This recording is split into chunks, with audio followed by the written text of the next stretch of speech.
This is emergency, guys. We either do something now or we're done, guys. Because Obama is with the Muslim Brotherhood. He's been covering up the whole time, covering up for his brothers. All these, the Orlando shooting, California shooting, all those are them trying to establish Sharia law in the United States. And Obama knows, and he's been letting it happen, guys. A situation where we just saw this happen on Sunday in Orlando on Monday. See, and she's talking about what Obama did to us, and her story about. See, this guy Philip Harvey, he came up with this evidence. Today we saw what happened in Paris. We had heard from a reporter just a little bit earlier that there's a alleged Twitter feed that perhaps there's a shooter holding hostages right now in Amarillo, Texas. We don't know if that's true. It hasn't been confirmed. But this may continue. And I believe it will continue until we wake up and push back. Hear that? This is a deadly policy that our current administration is engaging in, which is see something, say nothing. But if you're an American citizen, you're going to jail. Because if it has to do with Islamic ideology, and that's why they're trying to take your guns, because the Muslims are going to come in and have the guns. I woke up on Sunday morning and saw what all of you saw on television with this story. And local law enforcement, the local mayor, and the FBI were all at the microphone talking about this tragedy. But who did the FBI introduce? They introduced the imam of the Central Florida Islamic Center. Now I ask you, the administration wants to have it two ways.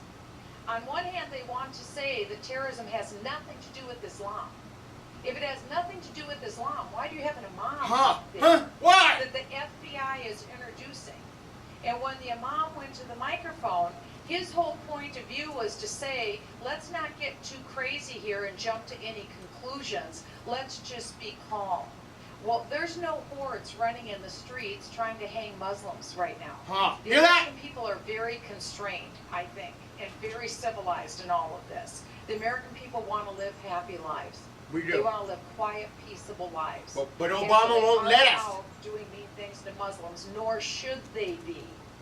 But the fact is, we have the wrong view of national security. Hear that? A fatally flawed view of national They're going to let Muslims in and Sharia law like it's okay. It's not.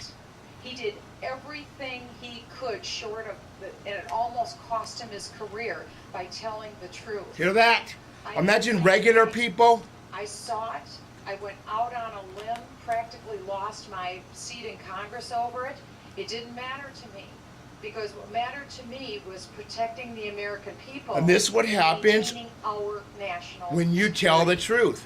That's what's and your government's your enemy. Are we going to wake up now? Not just Obama and his administration. Attack since 9/11, or are we going to believe the fantasy fiction of fantasy Islam that has been put out as official policy by this administration? Hear that? I hope not. As a country, we have, or as an administration, they have willfully blinded themselves from information. They have engaged in willful ignorance by ignoring the information that people like Philip Haney gave to them. And they, with all due respect, they have engaged in willful stupidity by creating a delusional fantasy view of Islam that doesn't exist. The real view of Islam, reading the Quran and the Hadith, calls for a global caliphate and the global domination of Sharia law and the use of violence to achieve that means. Let's wake up. Let's listen to the Phil Haneys of the world. Let's listen to the congressmen who see this and try to provide oversight rather than smearing them. Let's wake up and protect the innocent. Hear that? That's Wake what we're up, to do. people. Follow our Constitution. Thank you.